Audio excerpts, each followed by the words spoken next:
And we're live. Right, this is the Whisky Sour Hour, episode 10.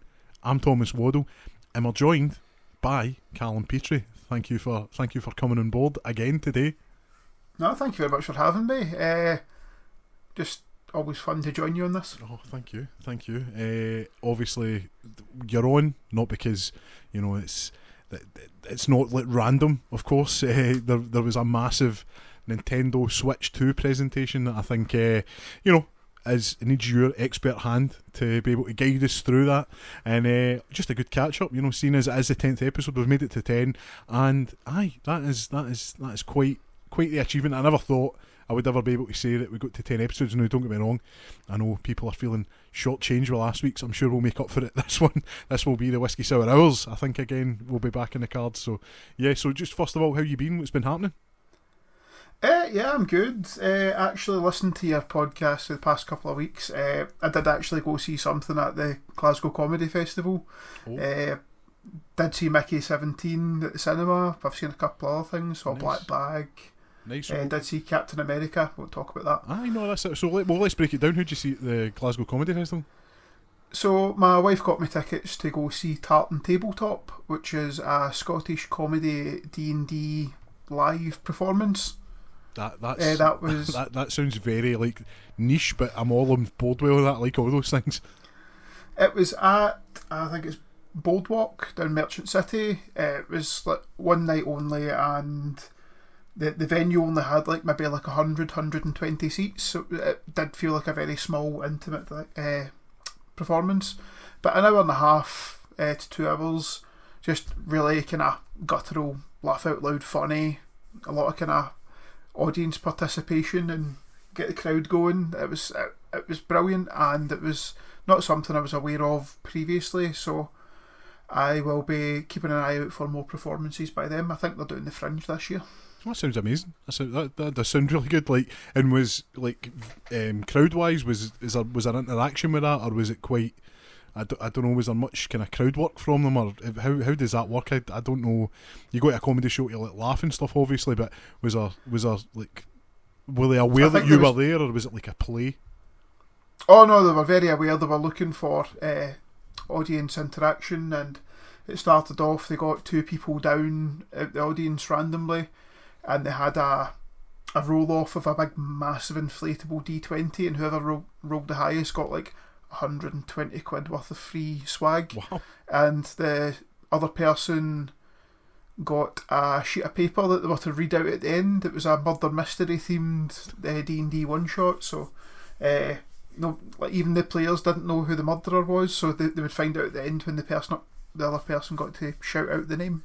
It's not something I ever would have thought about, is a live kind of D&D performance, I suppose. But no, that sounds really interesting, actually. And there's that much going on with Glasgow Comedy Festival, and having to find the time and the ability to get up to Glasgow, see them, so it's like you kind of pick and choose. But no, if I'd saw that, and it totally blew me by. That sounds amazing. I'll need to look out for that. And is this something that they do out with that? Were you aware of them, or was it just because you're a fan of D&D and Fee saw them? Was that something that she was aware of? So I'm a fan of D&D, yes, which makes presents for me from my wife very kind of D&D focused, which I'm not complaining about.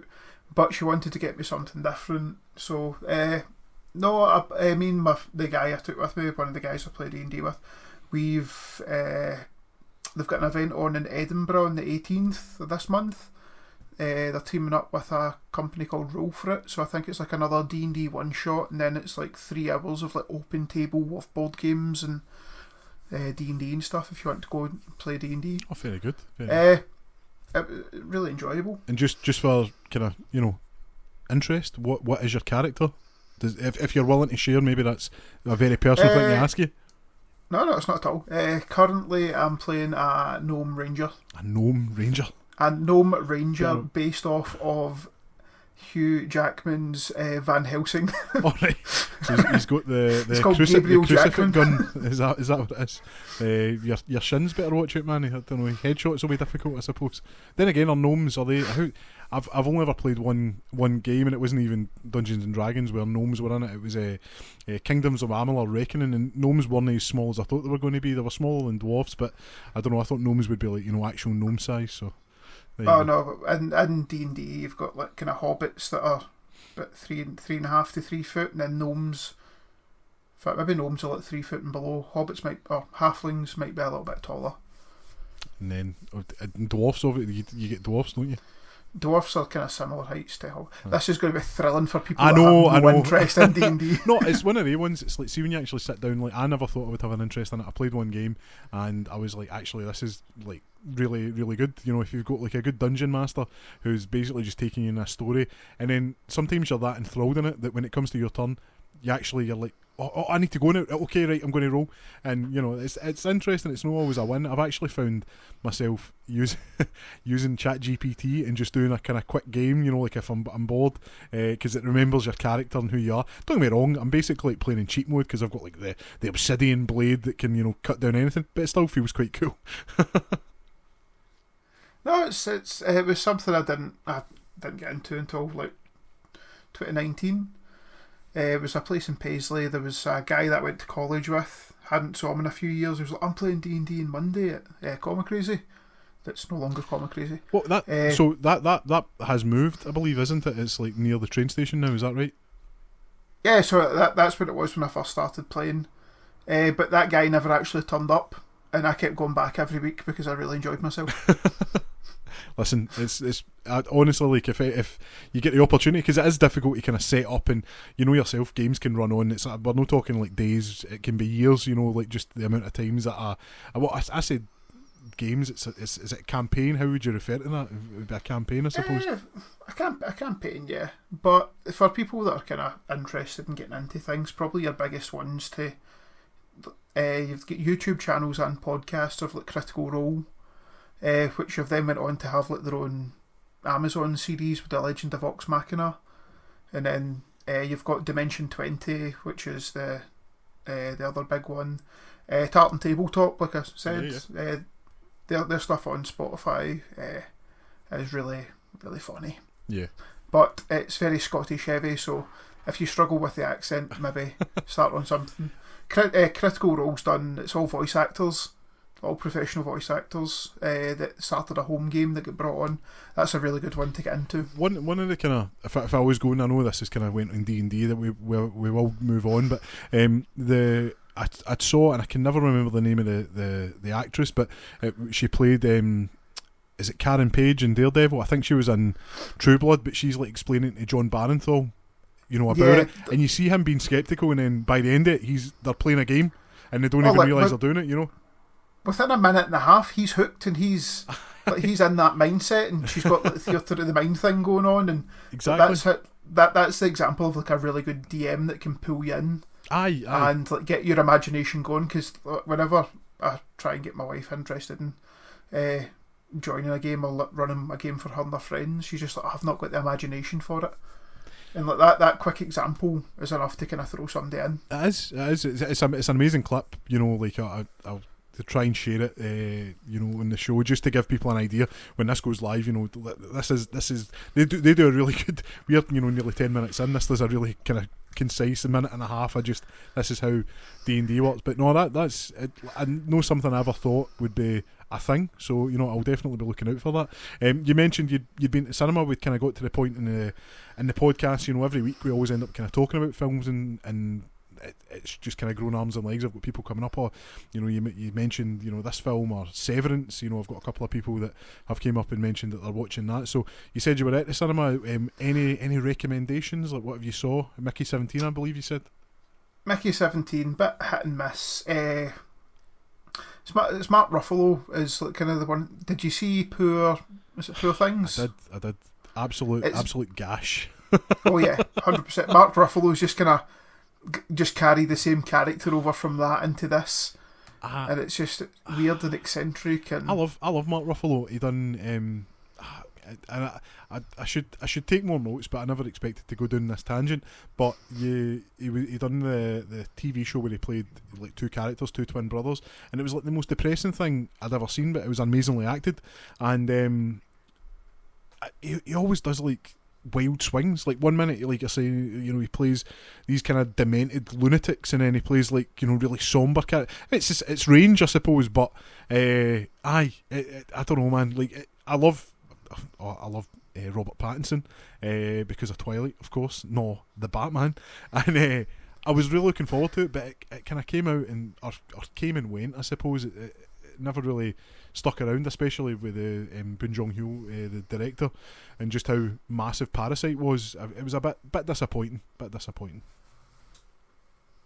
As I say, like when I first saw it, I thought it was going to be like a purely comedic film, and then I saw a trailer like a week before I went.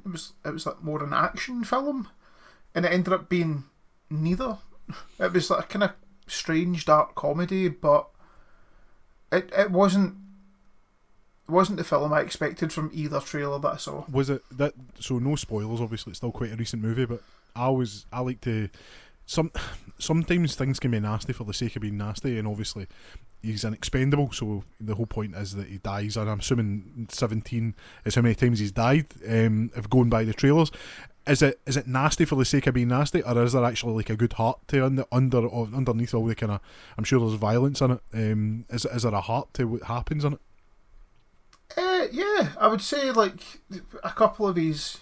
There's a lot of kind of flashbacks and stuff, so like the previous Expendables, and like actually what the purpose of the Expendable was, and without giving away spoilers, yeah, like there is a reason. Like there's nothing, just there's kind of some heartwarming moments from good. Some of the deaths. I know the other film, or the most recent film out with Parasite, from I always say his name wrong, but Boon Jong-ho, I'm sure his name is, was that Okja that was on Netflix, and I couldn't bring myself to watch it just because animals just getting like hurt just breaks me. So I can't watch it for the sake of that now. Like Guardians of the Galaxy 3, that was a tough watch, man. There was plenty of tears getting shed during that. So I'm glad that it's. I will watch it. I'm glad I can go in and expect it not to be totally like nihilistic and just dark. Oh, the other film I did go see was Black Bag. Fassbender and Cate Blanchett. Yes. Really, really good, really enjoyable, quite underrated. Haven't really seen many people talking about it. By many people, I'm getting all my film information from the Whisky Sour Hour podcast, to be fair. So I know. I've hardly had time. We'd spoke prior to coming on live, just between work and kind of everything. It's been busy, so I've not had a chance really to get into the kind of swing of things with the cinema this year. But I mean, no, you've been busy with New York, haven't you? Yes, I've been in New York. I mean, like it was like being in a film myself, to be honest. So if like I get time after this, I will get back to the cinema and stuff. But I'm still trying to decompress after all that. Like it was just so much. I mean, people go for a week, 2 weeks, and that. You could spend probably a month there and you wouldn't hit half the things you wanted to do. So make a list and just try and get as much done as you can, because time is fleeting when you're there. They talk about a New York minute. It's a lot more like a New York nanosecond. It's difficult just to try and fit everything in. So yeah, no, brilliant. Totally recommend it. Have you been before?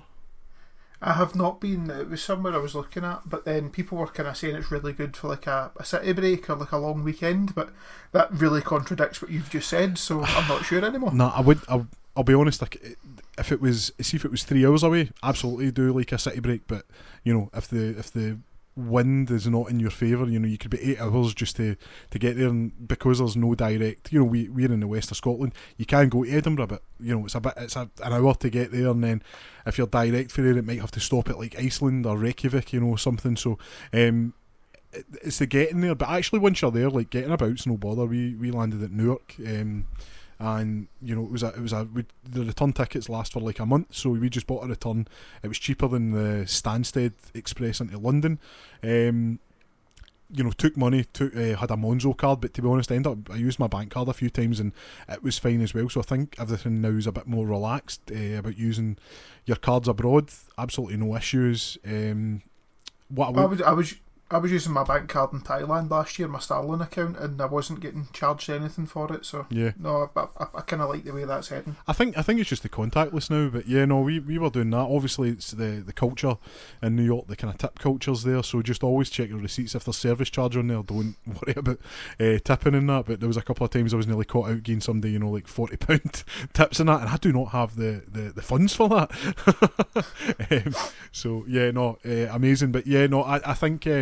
If you were going to go minimum of 5 days, just because you're a half a day wasted travelling, and I don't mean like wasted, but you know what I mean. Like by the time you get there, we went and we were the early morning flight out, so by the time we got there, it was like 2 o'clock in the afternoon. By the time you get clocked in, booked in and all that, you're maybe half kind of 5, and we were quite fortunate. The weather was really good, but a dreich day for anybody that knows what that means, knows exactly, can picture it. So it was a dreich day in Newark, but once we got in, the days after that, it was days like kind of the now, so very clear, nice spring days, and then by the weekend it was up to 27 degrees, which I was in Tenerife earlier in the year, and no days were as hot as that. So yeah, it was very, very fortunate. But yeah, it's kind of, we're again off on a tangent here. Anybody that does go, like, do anything that's free, apply for things, we got on the Daily Show, so the Jon Stewart, if you might remember that for Comedy Central, it used to be on.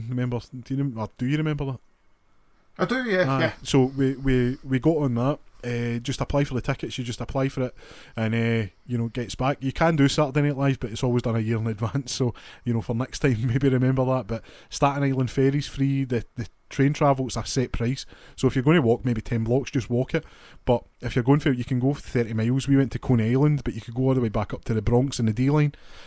It's all $2.50. Basically, it's like $2.90 or something. But yeah, basically $2.50 to travel 30 miles. You know what I mean? Going for air to Glasgow, you're probably looking about £15-16.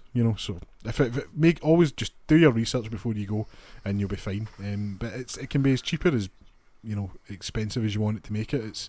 It's really up to yourself. It's no the cheapest, but certainly I've been to more expensive places. It's just about where you want to look and what you're wanting to do. Are you still there? Yeah, I'm still here. Sorry. Sorry, I was just letting you tell your story. Oh, no. I took a breath there, and I was expecting you to jump in. So we'll leave that because it's live. Definitely. Just anybody that's asked me about it, just fit in as much as you can. You don't know when you're going to get back. So I went to a Yankees game, went to a Knicks game. There is no bad seats. Going to these stadiums, the viewing is perfect no matter where you are. So get a cheap ticket. You're maybe looking about kind of £50, but we went on the opening day, so there's always tickets available. Maybe with the basketball it will change just because the playoffs are about to start, so that's like really intense. Once they're in, it becomes its knockout, so it's best of 7. But the baseball, there's 180 odd games a season. Just go. There's a pitch clock now, so it's not going to last any more than maybe, unless it's like a tight game. You're looking just shy of kind of 2.5 hours, maybe 2 hours 15. If it's a really fast game, it would go faster than that. But yeah, no, we were up and down. The transport's amazing. Obviously there's other teams as well you could go to, but doing the City Pass, you can be up buildings, up the Rockefeller Centre, the Edge is on there, World Trade. There's just so many things that you can do, and it just makes it worthwhile. So yeah, no, recommend it. No, it sounds fantastic. Have you any intention to go and see Minecraft? Do you know what? I probably will. I've got an Odeon card, so I'm trying to go to the cinema a bit more this year. Have you ever not had that? Because I've known you having that. Like you were the first person I know that had it, and that was maybe like, I want to say like 12, 13 years ago. No. Aye. No, surely not. I think I've maybe had it like 8 years or something. Is it? It feels like you had it. Can we remember there was like 2 years where I couldn't use it. It was a 2 years where like you couldn't really do anything. So no, that's a fair point actually. But no, it was one of the ones I would love to do it, but I think Showcase just have like set days you can come in and you get a discount on Monday Tuesdays, I think. if the showcase did the unlimited thing that Cineworld and Odeon did, I would drop Odeon in a heartbeat and just go to the showcase because it's so much closer. It really is. I just again cinema chat, but I think the way you get more people into the cinema, because obviously the box office has been really poor, I think you need to improve the overall like day out, like make a day of it. I think most things could benefit from that. Like, you know, speaking of being like going to like a Yankees or a Knicks game, it's the pageantry around it. You know, you go in, you know, you're made to feel special.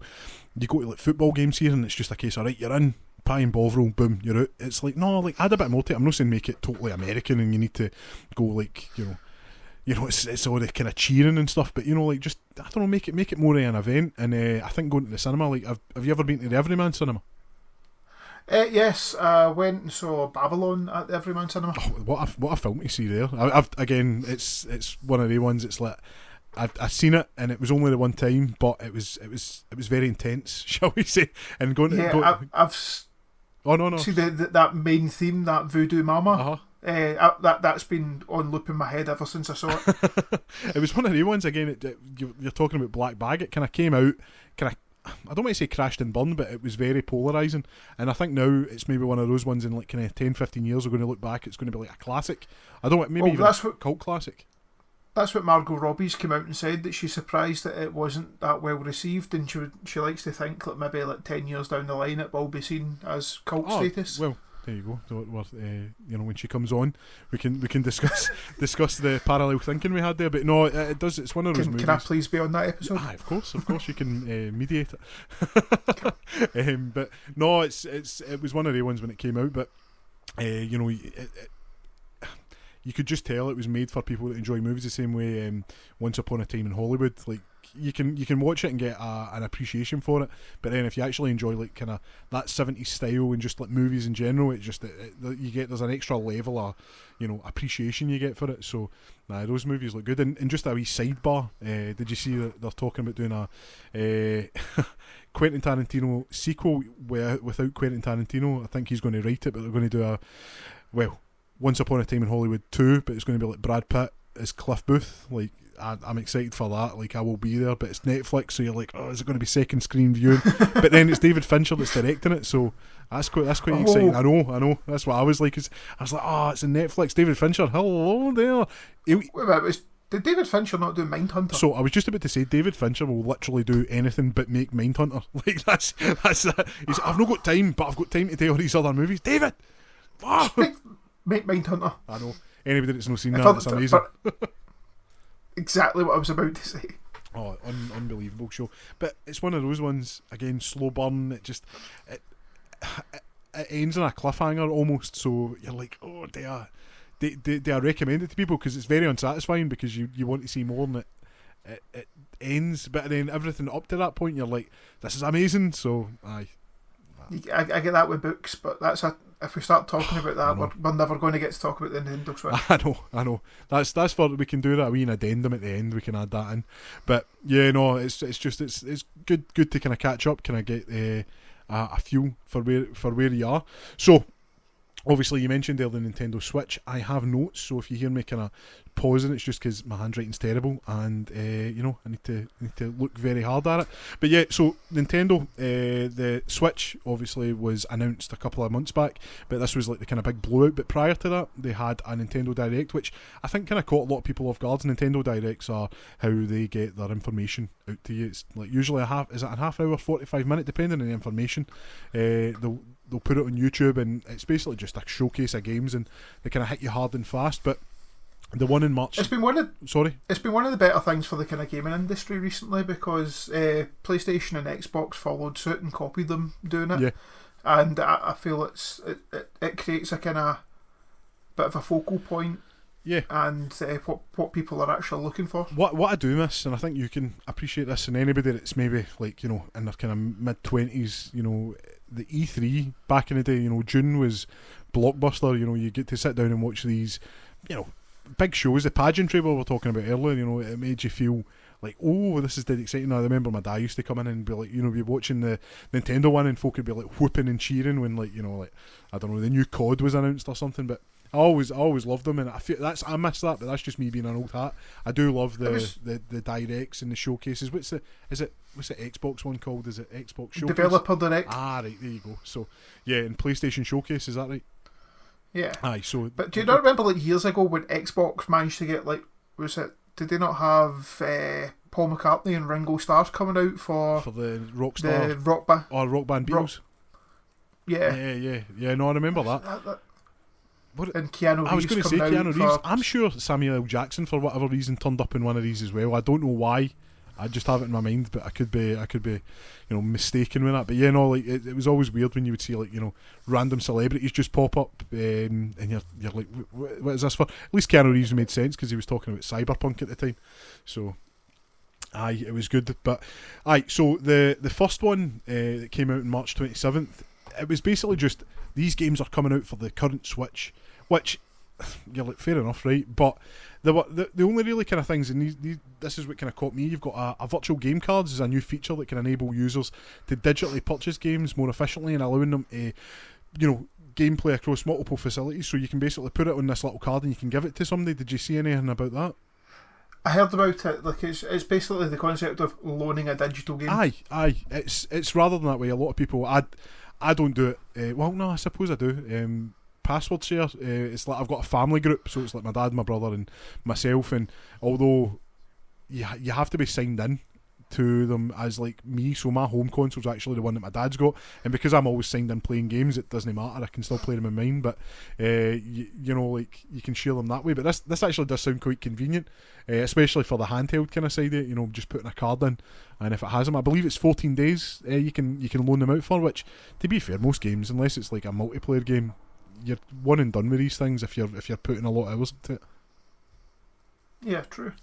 I finally get a loan of some of my nephew's Xbox game. Nintendo games. I know that's. Listen, see when we talk about prices, which will be coming up. Loan as many as you can, because that is that's just a different ball game what Nintendo are playing at. So yeah, we'll do that. The long gestating Metroid Prime Beyond got a 2025 release window. I don't think I was reading online. I thought I was maybe just being a bit harsh. I thought it looked pretty slow and boring. I'm sure it won't be, but they were probably just like showing how beautiful these environments were, which to be honest I didn't think looked particularly good. Everything was a bit slower, first person shooter, and you have a magic hand now that can do some psychic abilities. I don't know, like Metroid Prime was so well received. I don't know if this is going to live up to that prior trilogy that came out. Is that something you ever played, or No, I just never really had an interest in it. And if you're trying to compare, like, there will be an audience for it. There has always been an audience for Metroid Prime games, but you've got like Doom the Dark Ages and stuff coming out this year as well, which is going to be mechanically so much superior to it. Yeah. I mean, story wise, the Dark Ages is doing different things. Again, this is an Xbox, or well, it's a Bethesda. Is it Bethesda? Game owned by Bethesda. Yeah. So owned by Bethesda. Will be on PlayStation as well, but we're referring it to Xbox just because it's going to be on Game Pass day one. So you're saving a bit of money that way. But yeah, those games are like mechanically probably some of the tightest shooting controls you'll ever get. And Doom 2016 was very well optimised for the Nintendo Switch, believe it or not. Oh, was it? It's never. So the last console I had, the console had a 3DS. I bought that, and I'll be honest, it was a Pokemon machine. I love Pokemon games. I'm not really one for like Zelda and stuff, so I was never inclined to buy them. I think I got the 3D version of, I want to say Ocarina of Time. I think that, yeah. So I got them. Which now, again, speaking of Nintendo prices, they are probably worth a mint, and I should probably sell them. But yeah, it's fine. I was never a Nintendo family growing up, Nintendo kid. So with like Mario, I was the exact opposite. I was Sonic. I thought Sonic was like as cool as, and Mario just looked a bit kind of wimpish. Like, I was like, who is this guy? To this day, Mario games bored me, and that's going to be a very controversial thing, but my wife, for my birthday, she surprised me with a Nintendo Switch. Nice. 7 years ago, and it came bundled with Mario Odyssey. I remember playing Mario Odyssey at EGX the year before, and it's just a Mario game. Like it's just not that interesting. But I'm opposite for you. I'm very much a Zelda guy. Like the Legend of Zelda games, I can get lost in them. It was just because I never had them growing up, so it was like I was coming in a bit later, and I totally get it. Like I love Spyro the Dragon, the trilogy that came out, and then the remakes. I have 100% of them. I'll be totally honest. It's one of my proudest ones. Big a 3,000 gamer score just sitting there. Like I got that, but see, if I was trying to introduce that to somebody, it's like very basic, and that's not what I'm saying about Zelda. But I think if you get into those games at the right time, the kind of nostalgia, because they are like sound games, like the gameplay and the story. I like a kind of meatier story, and I find going back and playing them, they are kind of reliant on the world and how interesting it is. And I think going back to those games, as classic as they are quite ugly. Like I'm glad they remade the Spyro games. Nintendo just does not want to remake anything, which fair enough, but it does kind of isolate the likes of the Wind. I was going to say Wind Waker, but that's something that's coming out. We'll talk about that. But the Ocarina of Time and Majora's Mask, those games are quite hard to play unless you have a 3DS, and even then, it's not the best screen that you're playing it on. So they're kind of gatekeeping them a slight amount, I would say. Definitely, because they did do my favourite one was Twilight Princess. Yeah.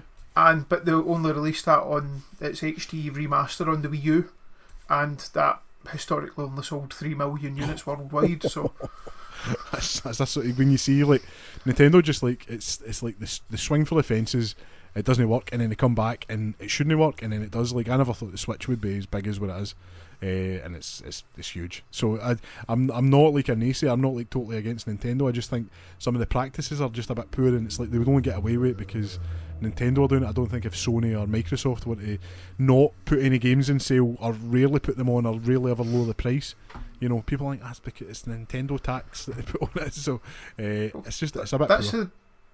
That's the reason they have the Wii cartridge, because like they have like a share in that media. Right, okay. So therefore it's very hard for somebody to pirate anything from and put it on that gatekept piece of media. I'm going to ask you something weird here. Have you ever licked a Nintendo cartridge? How dare you? Yes, I have. Yes. How disgusting is it? It's the same kind of stuff that people put on their nails when they want to stop biting their nails. So I do health and safety, and part of my job is I do face fits for respiratory equipment, and the solution we use is a bitter solution and there's a sweet solution. I don't bother with the sweet one just because it's actually quite pleasant to taste. It's sugary. It's like sweetened water, but there's nothing in it. But the bitter one is that stuff, and see, you don't think you've got it in your hand, and maybe like an hour or two later you'll like just rub your face or something, and you get it. It's the worst taste ever. And I just remember reading that, and I was like, how many kids are putting these in their mouths that they felt that they had to put this into the plastic for like these cartridges. Incredible, but it's working obviously. You just get people like videos of them licking a Switch cartridge. It's one of the ones I'm always like, it must sound pure weird. It's like somebody at work mentions they've got it. It's like, here, get your Wayne Switch and lick the cartridge. Tell me what it's like. So aye, don't we work in very different workplaces, Thomas. Aye, I know it's pretty weird actually. I shouldn't be doing that. But yeah, no, so aye, listen, Nintendo get away with things that I think most corporations won't, just because they've got that kind of built in. I mean, Nintendo are like, what's the thing like back in the day? Like if your parents were like, "Oh, are you playing a Nintendo, son?" Like, no, it's a Sega Mega Drive. Don't ever call it that. Poof. So it's got that. Or the what's the other things they've got? Like, oh, you hoovering the floor? Aye, but I've got a Dyson. It's just intrinsically called that. So aye, it's one of the ones. It's like they've got that. They're built in. Your gran knows who Nintendo is. So aye. But they get away with it because it's them. They're just a very tenured company that they can take the risks, and their reputation will never be like with the Wii U, it will never be supremely damaged. They will find a way to come back, and they'll still have an audience waiting for them. Of course, and they're given a lot of forgiveness. They've earned it. This is I'm just kind of being devil's advocate. I find some of their business practices to be a bit shady. But in regards to, as I say, we mentioned like the gatekeeping and stuff. But like I as I say, I love Pokemon and that, but being able to play them is so difficult, and then actually getting the ability to play them on your 3DS, and then that was taken away because they just that's it. They've shuttered it. It's just it's a bit poor, like, and then that goes back to, I know you and I kind of speak about the physical versus digital media, and you kind of need to buy them, and then that kind of runs you into that road where like, well, you need to buy this, so we're just going to keep the price where it is today because you need to buy this, otherwise we will shut it down, and that's poor, like the fact that. But when did the 360 shut? That was that like last July or something? Yeah, it wasn't that long ago. So something that's been out for 19 years, and I think the 3DS and the Wii U are less than 12 years old. That's a bit poor. Just, it's their business practices, as you say, they can be considered shady, but at the end of the day, like, nobody's really going to call them out on it. No, I know, it's just one of them.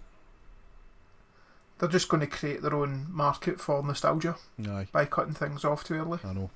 Some of the other things from the first showcase, did you see anything? It's no something that would ever appeal to me, but Tomodachi Life, Living the Dream, did you see that? I didn't actually watch the first one because when you asked me to come on for the Switch 2, I totally didn't realise there was another one on previously. It just kind of caught me off guard as well, and when I went back and watched it, it's a simulation game promising enhanced features and interactions. It's got a massive fan base, but it's the same way like I don't know anybody that plays what do you call it, animal what's it called, Animal Crossing. I don't know anybody that plays it. And I'm saying this, you probably play it, but no, my wife did play it, but I think she got the trial for the Nintendo Switch Online. You get a 2-week free trial. She went on, she found like cheat islands where basically you could just go and rip up like the most profitable vegetables for somebody's garden, and you went back and you sold it yours, and you had all the money you ever needed in the game. And so where's the enjoyment in that? You've no earned this. The whole premise of that game is that you're in deep with a loan shark raccoon. What's his name? Is it Tom something? Tom Nook or something? Tom Nook. Aye. No, somebody. There's a guy at Disney play it. Listen, somebody called me and I was like, "Who's Tom Nook?" And I'm like, "What do you mean? This wee weeb." I don't know what you were doing to get called Tom Nook. That was the loan shark, mate. That's my side hustle. But yeah, no. Till that sponsorship money comes in. Exactly. That sweet nectar. But yeah, no, like that. It's one of those ones. I'm like, Tomodachi Life. I'm never going to play it, but it's got the people that like it. Listen, knock yourself out. I'm sure it's going to be good, especially playing it on like your fancy new system and that. The other thing that was announced there, the kind of big thing, was Nintendo Today. And it's basically just a new app that for Nintendo. So if you're a big Nintendo fan, you download this. It's a calendar. It gives you news direct to your phone or whatever you download it on, and it just keeps folk informed. I think that's quite smart if you ask me. Like, you folk that love Nintendo. Are they going to download a free app that tells them when things are coming out? Of course they are. So it's going to have like big game releases and stuff on it, and when Nintendo Directs and I think that seems to be, for what I saw, like, because basically what they done was they released it, and then the first kind of big bit of news, and this was something we're going to talk about later on, just when we mentioned like, CinemaCon and stuff earlier, it announced that the movie the Zelda movie is coming out in 2 years. So that was the first thing that kind of came up on it. So it's listen. Even if 2 million people download that, it's a success. If you ask me, like people are going to be lapping that up.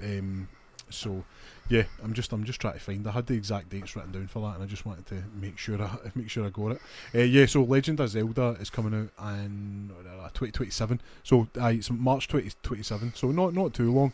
But it's live action. You're a Zelda fan. I know somebody else that is at the work, and they are not too enamoured with it. How do you think that's going to work? It's another bit of media that doesn't need a film adaptation. Like it's such a massive franchise in its own right that you don't need somebody to come along and make a film. Much like Uncharted, like that was a very extremely cinematic game that didn't need somebody to come along and butcher it into a 90-minute film.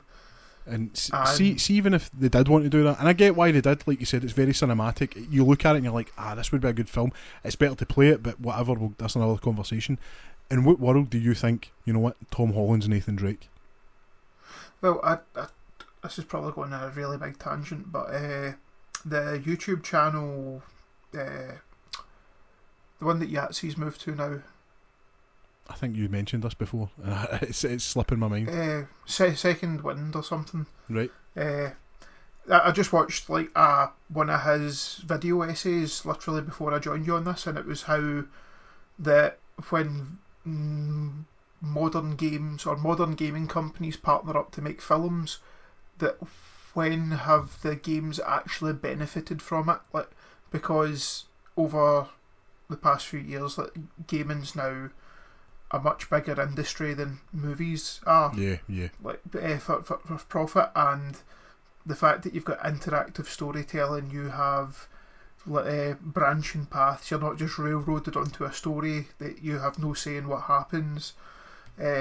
Just how video games are such a more superior media. Why are we letting these stories getting adapted into films? Yeah, no, listen, I get you. I mean, I think there was, I don't know if you ever saw it, there was a short done with Nathan Fillion, and it was basically like Uncharted. It's like a 10-minute short video. It's on YouTube. It's incredible, and that to that to me is what Uncharted should have been. I think it was, his name escapes me, but he was the bad general or the bad colonel in Avatar. He's got that kind of look about him. You're like, he looks solid. He'll do you in. He's like Sully, and then I don't know if you ever watched Banshee, but there was a big Native American fella, must be about 7 foot, and he's like, you know, just one of the kind of the bad guys or like kind of big goons in it, and you're just like, that's perfect. That's exactly what you want.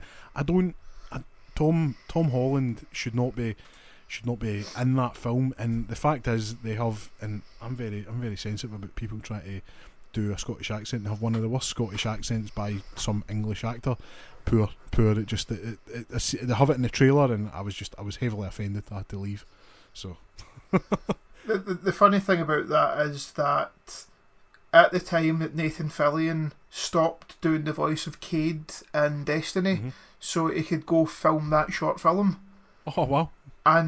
But the ironic thing is, Nolan North, who voices Nathan Drake, stepped in to replace Cade and done Nathan Fillion. So they just did a total swap. Aye, that's one of those weird coincidences then. But Nolan North is the voice of a video game, and him and Troy, innit? You know, like it's just everywhere.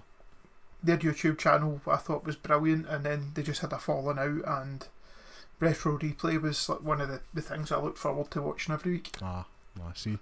That's it, you know. Like, never work with your pals, mate. That's what it is. But yeah, no, like I don't think really an adaptation has to justify itself, and so far, very few of them have. Like the Sonic movies are enjoyable to watch, but you know, like they're not going to, you know, win any Oscars or anything. I know that you have to be, but you know what I mean. It's like they're very much like for kids and stuff, and that's fine.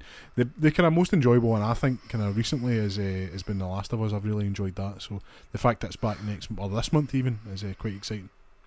I didn't watch a TV show because I hadn't completed the first game by that point, but since then I have completed, but I've got rid of Sky where it was recorded on the Skybox.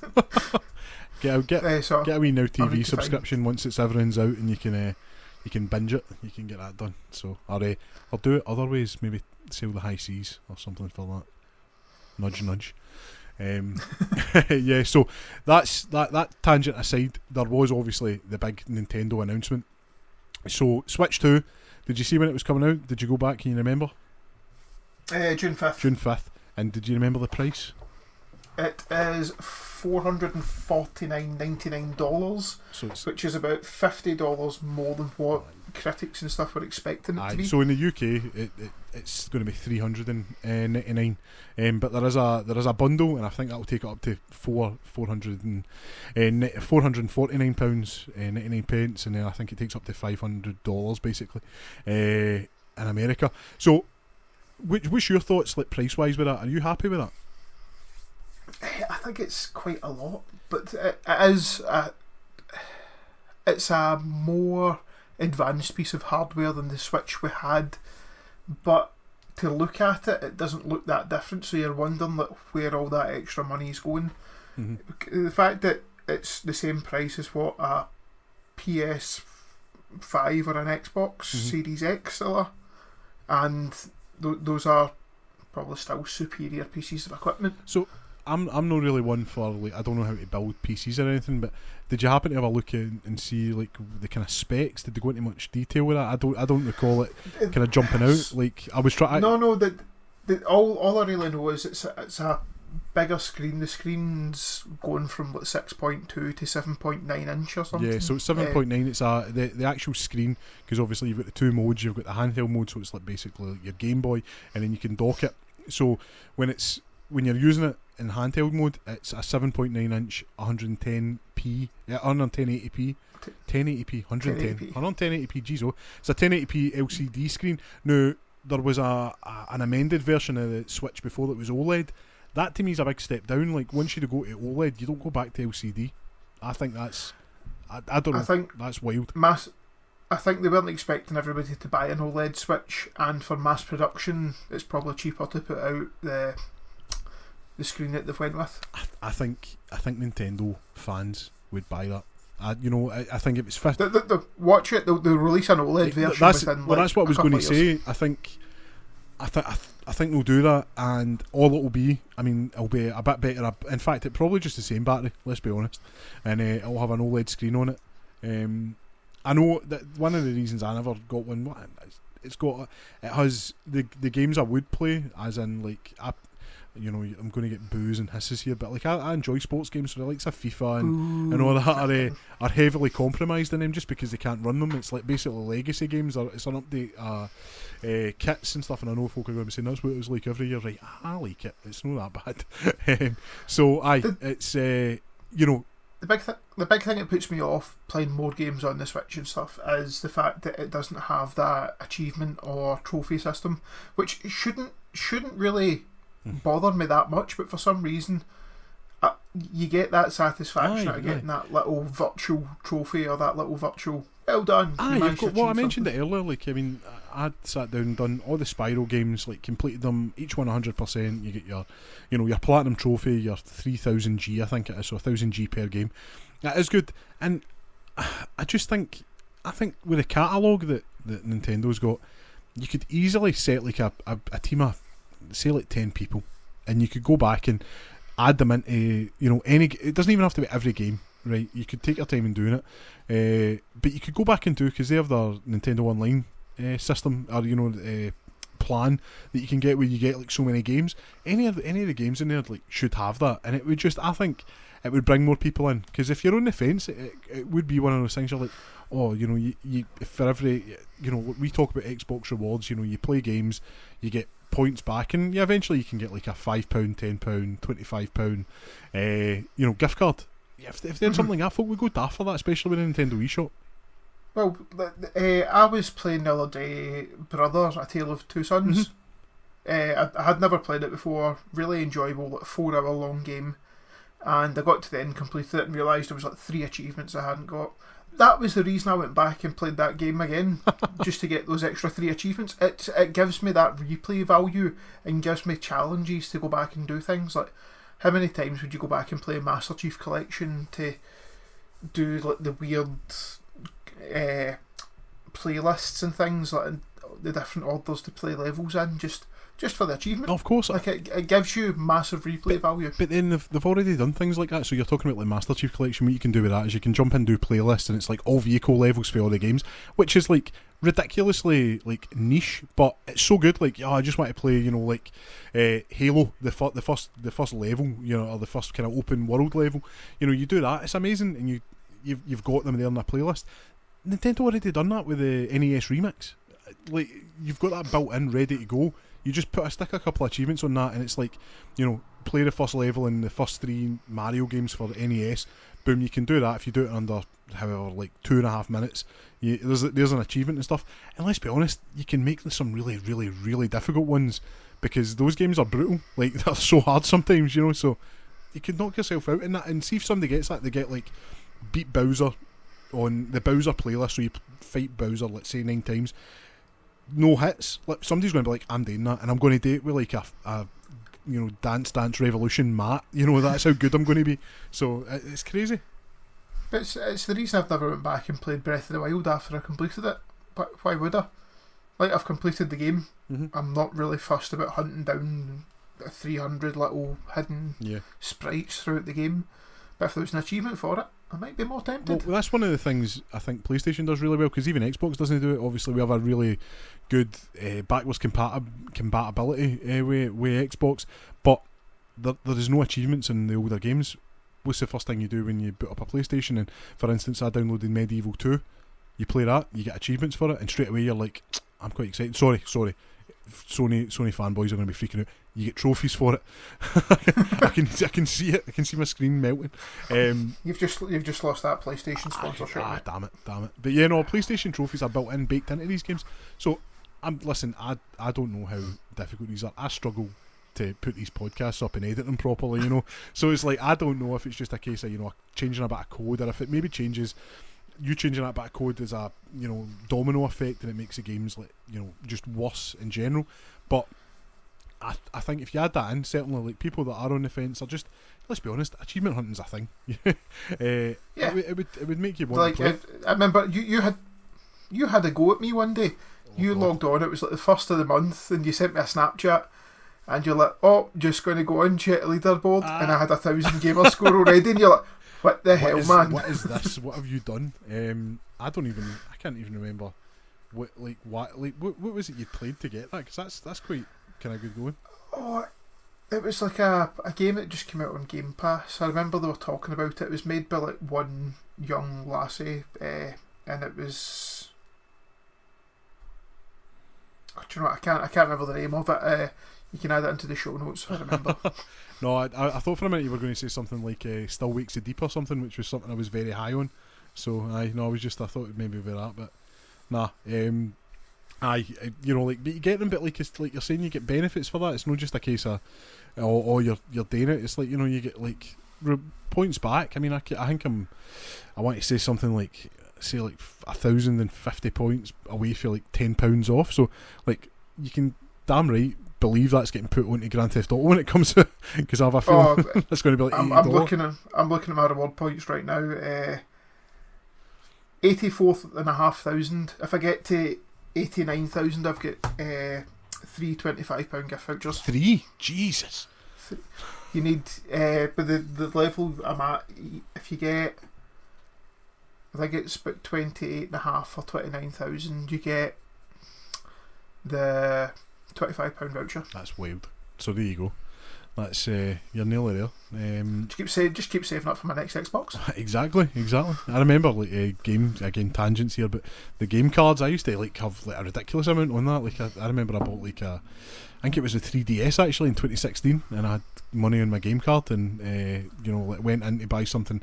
Again, do you want to pay for that with your game card? It was like a brand new game. I'm like, there was like £90 odd on it. So it's it's one of those ones. Forget about it and then come back and have a nice wee surprise. But yeah, going kind of back to the Switch, Joy-Con 2 controllers. I never used one. Is your stick drift still a thing, or is yours been okay? I did have stick drift at one point. I bought one of these wee kits online. I replaced the thumbstick myself. It didn't involve any soldering or anything. It just take it out, you unclip, you put the new one in, clip it back in, screw it in. It was quite straightforward to do. I just remember sitting at the kitchen table with like my wife's crafting lamp, so I had all the light that I needed. But no, probably controllers that minimise stick drift have been something that probably should have been brought in prior to the generation that we're on just now. Well, but it's good to see that somebody's actually. Well, we'd spoke in the last episode about Switch and just the kind of clicking noise, like that was the kind of thing, it was like almost like the kind of click of the fingers. That was when you put it on. It's magnets now, so I've not heard it. Like I don't know if it makes a noise when it goes in. I hope it does, because that was quite a. It's got a chime to it. It's got an iconic kindness to it, especially with the Switch. So yeah.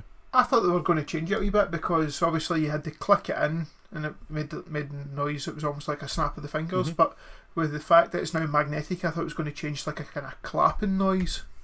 I thought that was going to be their gimmick for the Switch 2, but it's still the same clicky noise.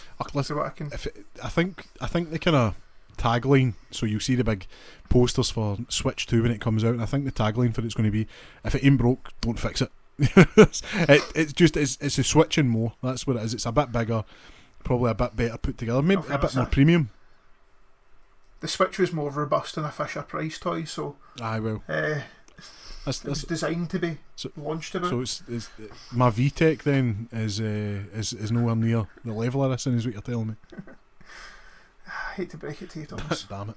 So That's you lost the VTech sponsorship as well. I know, that's it. I was going to say Phillips for that, but I think you hit the nail on the head where we make it. But yeah, no, Fisher Price. It's so you've got your new controllers. There is going to be a Pro controller, so which basically just means you're going to have a PlayStation, Xbox style controller. Offset thumbsticks, perfect, which is what we all like. Anybody that doesn't like that's a heathen. And then they're also, because with the update to the Nintendo Online system, you're going to have GameCube games added. So at the time of it coming out, there's going to be 3. Unfortunately, none of them are Super Mario, which I thought was crazy. Like, it's Mario Sunshine, which is coming eventually. So they did not release. I'm sure they did like a Mario triple pack recently, and they did like a remaster of Mario Sunshine on it. Oh, really? For the Switch? Right, yeah. I didn't do that. Well, there you go. I didn't know that was a thing. So yeah, no, like that's not in there, and it's one of the things I didn't take note of what is on there, but I can already hear the. So I've got it up here. There you go. So is one of them Strikers, Mario Strikers or something? Is that one? So GameCube games for them that are coming to Nintendo Switch Online exclusively on Switch 2: Legend of Zelda: The Wind Waker, F-Zero GX, Soul Calibur 2. More titles will be added later, including Super Mario Sunshine, Luigi's Mansion, Super Mario Strikers, Fire Emblem Path of Radiance, Pokemon Colosseum, Pokemon XD, and Chibi Robo. Listen, that's a pretty robust list.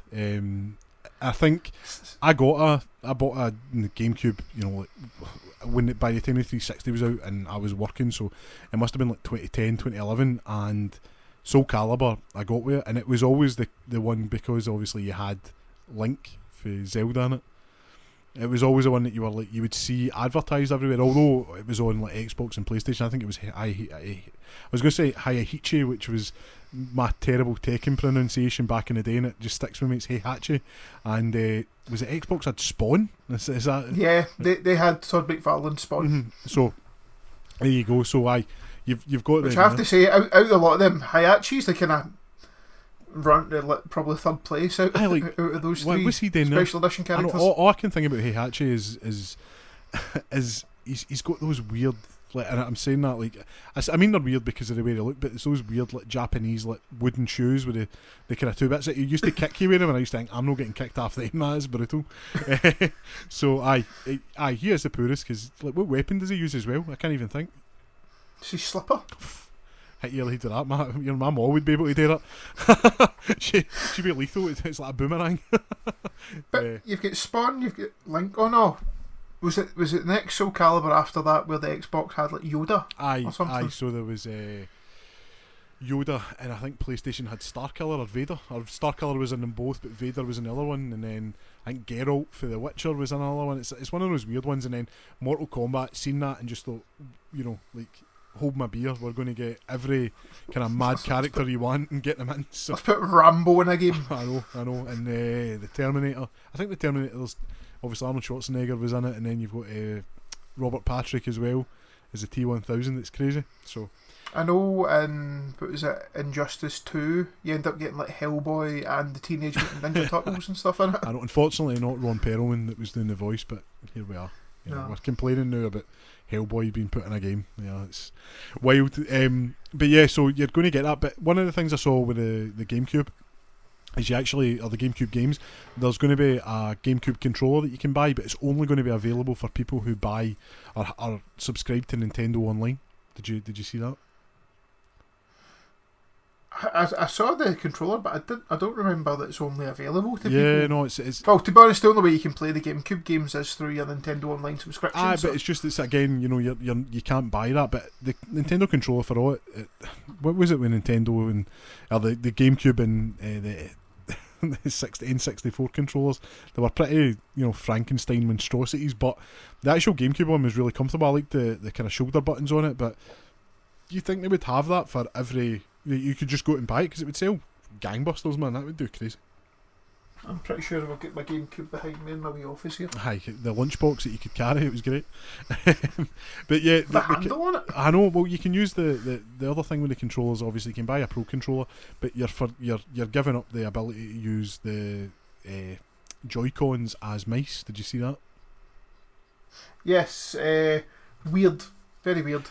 The fact that with the PS5 and the Xbox, you can just plug in a USB mouse and keyboard and use that. But I know it's bizarre. And in the game that they shown, it looked like Rocket League, but the robots were in wheelchairs, which I think is quite cool, to be honest. But I don't know. It was an interesting concept. Aye. It's like when the original Switch came out, and you had arms, and it was people with spring arms, that would like launch out and launch back.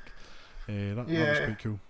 I don't know how much it's going to catch on. I hope it does. It looks pretty funky, and I love, like, I speak about it in films. I speak about films. I just love wild swings, like just swing for the fences and go to town, and see what comes. And it worked for Switch before, and there's no reason why it wouldn't. One of the things it will do is if there's it could become a haven for console RTS games. Yes. Right. Well, the announced Civ 7's going to be on the console. Which when you look at Civ 7, you're like, that's quite good. So Civilizations, it's I don't. It's an. Is that an art? Do you call it an RTS? It doesn't feel like one. I would just lump it in with strategy. Aye, a strategy game. That's exactly what I would call it. So when you look at the charts, obviously people are playing that. It's a newest one, but there's probably more people playing 5 and 6 more than 7, just because a lot of I think a lot of people are having issues with just the new gameplay, and they will change it. Obviously, they'll tweak these things, but it's one of those ones. It's, I don't know how many people are that interested until maybe the new one comes out. So we'll see. I do. Well, how you're talking about innovation and things. Totally not innovative at all. Can't say that word properly. Just edited that out. And it's they led with Mario Kart. A new Mario Kart. So I seen Mario Kart, and people online were like, it's open world, and I kind of had a chuckle to myself because I was listening to this while I was driving for work, and I kind of laughed, and I thought, Crash Team Racing done this 25 years ago. Diddy Kong Racing did that before. Aye, that's true as well. I forgot all about that one. So listen, I'm sure. Listen, it'll be the fundamentals are there. Like, no matter. I like you'd mentioned, and I'm the same. I don't find like Nintendo Mario games that interesting. Like, I think they're quite boring. And I think when you play something like Rayman, you're like, oh, this is actually so much better. I've played Mario Kart games before, and after I came to them after playing Crash Team Racing, which is another kind of mascot kart racing game. I find that the controls are just so much better on that, and I find it very difficult to go to Mario or Mario Kart. See, I'm the opposite. I grew up playing a lot of Mario Kart, so that's like the Mario game I can play. Yeah. And then when I try and play Crash Team Racing, even to this day, I cannot get my head around the boost system. I see, like that's I expect that like in all kart games, like like when I play that. So it's like you have to basically what you do is you slide, and then your wee rev counter goes up, and when it hits like a certain point, you push another button, and it like gives you a boost. You do that 3 times, and you get like a full boost. And there's names for, like, if you can get, there's an achievement actually for getting round a track boosting completely. So it's like, like if you're playing the best people in the world at it, you've not got a chance with them, and you need to beat some of the time trials. You need to basically just be boosting continuously. So there's a lot of skill to it. That's not to say there's not with Mario, especially with this new game. If you look at the gameplay, the cars are grinding and riding on walls and stuff. So I mean, there's going to be a lot to it. Did you play the previous one? I've got it for my Switch. Right. Yeah. When this showcase was on initially live, I was in work at the time, and the guy that I was working with was like, his pal was messaging him. He was like, "Oh, it's a new Pokemon. Oh, there's an open world Mario Kart." I was like, "Is it Mario Kart 8 HD Remix Ultra Plus Edition?" Because they would not let Mario Kart 8 die. So like that thing was on life support. So I've never played it, just because, like I've said, I've not had a Switch. But when you're playing that, and there's different. So if you go over a jump, you get like the wee glider, or you can ride in walls and stuff. Does that change the gameplay in it at all, or is that just it's like it looks cool? So, like, does it actually add anything to it? So some of the times, if you're going off a jump and if you hit the jump button as you're going off a jump, you will get a longer kind of glide, right? Which then might allow you to access like secret parts and shortcuts and things throughout the. Yeah, so that's all it really is. And then the magnet riding in the walls, is that anything? Just weird, kind of throw you off while you're driving. I don't know. Like, again, coming from Crash Team Racing, it's the same. You can jump off jumps, and you get like a larger boost at the end when you land. And there is a bit of skill to that, but I always just found that it just, to me, it slows everything down. And it's the same with there's the Sega mascot racers. They I think them dead slow. Like, for all it's like was it Sonic Transformed, or Sega Racing Transformed, and your cars change. It's almost like Diddy Kong Kart Racing, like into a plane or a boat. It slows everything down. I think there's a kind of purity to it, and I think the Mario Kart game that did appeal to me, if you remember back in the day, you had Mario Kart Double Dash. That was rapid. It looked so fast. Well, keep an eye out, because that was a GameCube game, so that might end up going on the GameCube. On the GameCube chat thing. Yeah, no, like it's one of those ones. There's so many games like I would love to go back and play, but we were talking earlier like about trying to get to the cinema and stuff. There's just not enough time to, and I don't have enough time, no, because I'm it's like just life gets in the way, and you're like, whoa, I play to relax now. I don't. Back in the day, like I used to be playing games on like ultra hard, and I know you're a big Souls fan. I would like probably to sit down and play them, but I can't, and I need to put it on like easy or storytelling like that. That new difficulty setting is brilliant. Just storytelling, great, boom. Like you can enjoy these stories and get through it. There used to be like a stigma, a shame for playing something in easy. I'll be honest, I blast through games now just because I want the story, I want to enjoy it. Although I did play BioShock over the last kind of month, the BioShock trilogy, and I played them in normal and it was fine. So maybe I'm a bit weak. I should be a bit embarrassed with my actions. Not at all. It's the setting's there for a reason, and not everybody has like 40 hours a week to dump into video games. Halo's like probably one of the few ones that I start on hard if I'm playing solo, because just you've played it that often that you kind of blast through the games. It's one of those ones, the fundamentals are there, like we talked about Doom. Halo is probably like, I'll be honest, I love Halo and it's one of my favourite game series.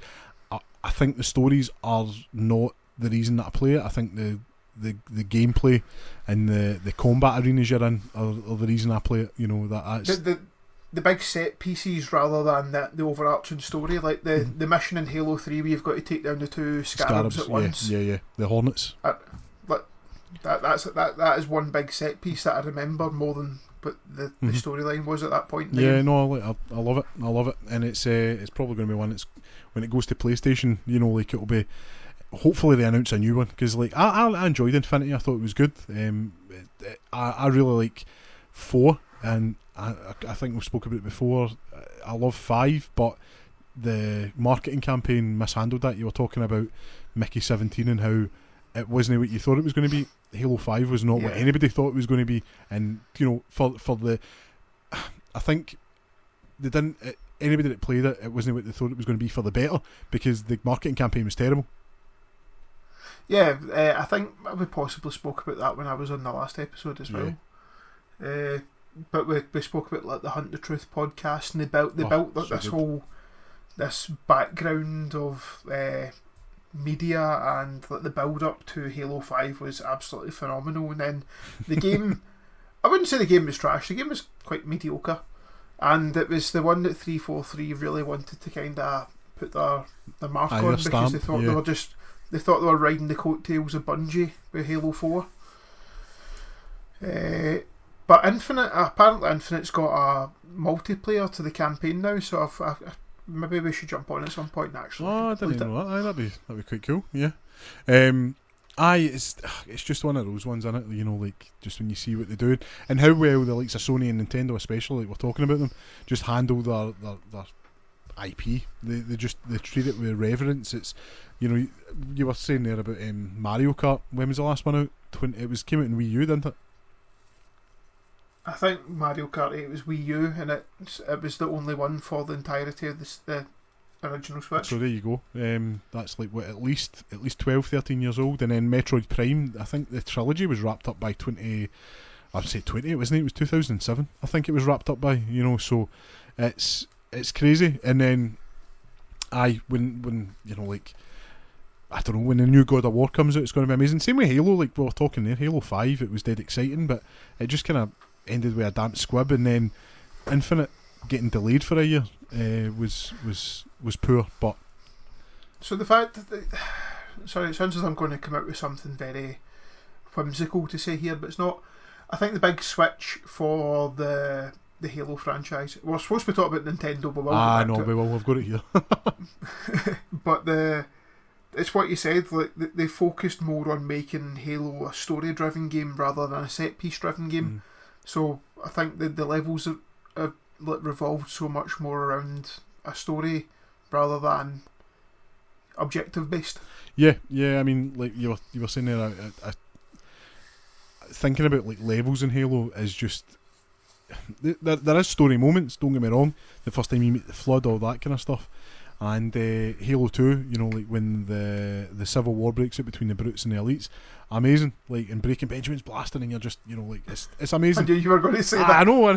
There's a reason I love that song, and that it's because I was, you know, massacring like an alien race while it was happening. But like the overall story, like with the truth and regret and the prophets and stuff, it's a bit.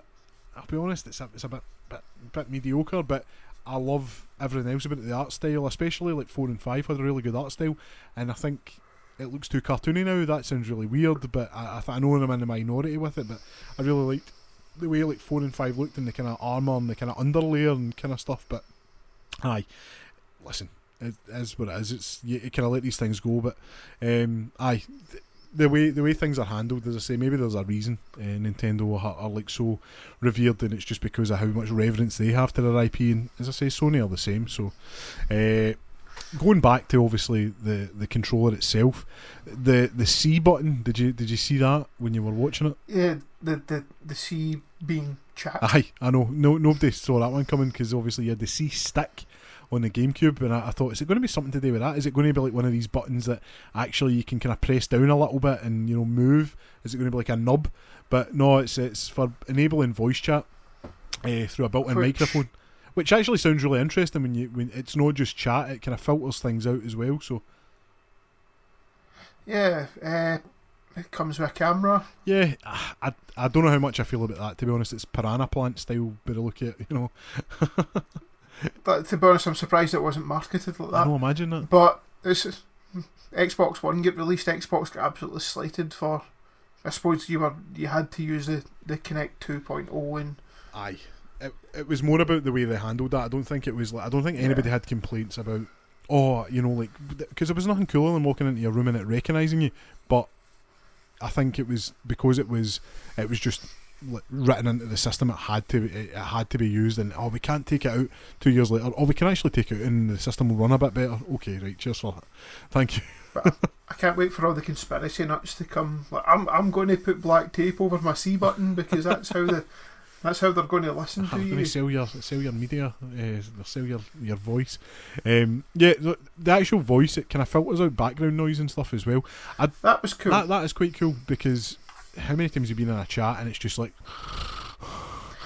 I have a friend who I don't think listens to the podcast, so I won't mention names just in case I do. It's Martin Hay, isn't it? I cannot. Actually, it's. That's terrible. Sorry, Martin. I love your streams, and you're the best driving instructor about, mate. Join Martin Hayes driving school. Hey, go wee plug. There you go. Sponsorship. But he would sit with like a desk fan beside him, and all you would hear is the fan constantly blowing in the microphone. I was like, oh, right, okay, here we go. Oh no, it's just that I've had dodgy mics back in the day, and it's like the crackling and stuff, and I don't know how many times like I find so weird having to use like actual wired headphones. I don't really have any, and I've got these like kind of older ones that I'm using now, but I don't have any. And how many times did you find yourself having to wrap like the wire round the controller just so it would work, until you got like your new ones or whatever? So listen, Nintendo are going to make it work. It's going to put your face into games and stuff. It's probably not going to be to the level of Kinect or even an iToy, but if you put it in, they'll do something that's, I don't want to say revolutionary, but they're going to add something cool to games, and you're like, damn it, that is actually quite cool. They wouldn't be making such a song and dance about it if it wasn't something they had lined up to be a big selling point of the console. Aye. Listen, the fact that you can use it as a microphone and it can sit a few feet away from you, and it will apparently still pick you up really clearly. I would like to see that in practice. And before I kind of make any judgment on it. Knowing one of these videos where it's like, you mentioned did you mention the Division earlier? I think maybe I was just thinking about it because I actually really like that game. But those I think you were thinking about it. Aye, it's the absolute cringe-inducing videos that used to come on, and it was like on me team, and it's like no, I don't want to see that in the Nintendo adverts. I like to see it in like a really loud room and see how it works that way, but not the ones where it's like somebody sitting on a park bench when it's like the golden hour at night time and you're just getting blasted in the face with sun, and this guy's sitting playing The Legend of Zelda. You're like, no, you're no, mate, like cut that out, nobody's doing that. That marketing campaign was so weird.